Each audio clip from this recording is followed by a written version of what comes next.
ان تلك المجالس احبها و احیو امرنا.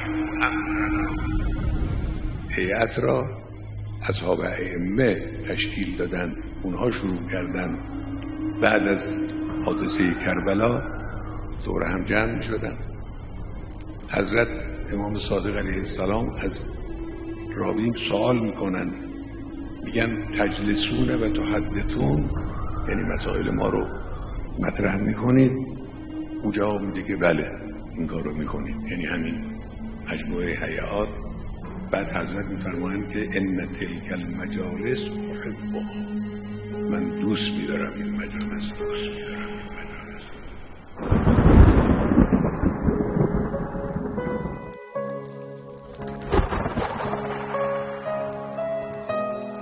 قربان اون دل، مجالس شما رو دوست میدارم.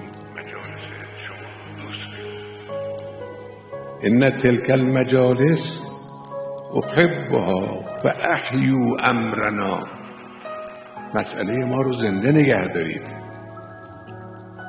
موضوع اساسی و محوری که ما بر اساس او حرکت میکنیم این رو بهش میگن امر. حالا ما اگر بخواهیم با تعبیرات امروزی مثلا احیو امرنا، یعنی راه ما رو زنده نگه دارید، مکتب ما رو زنده نگه دارید.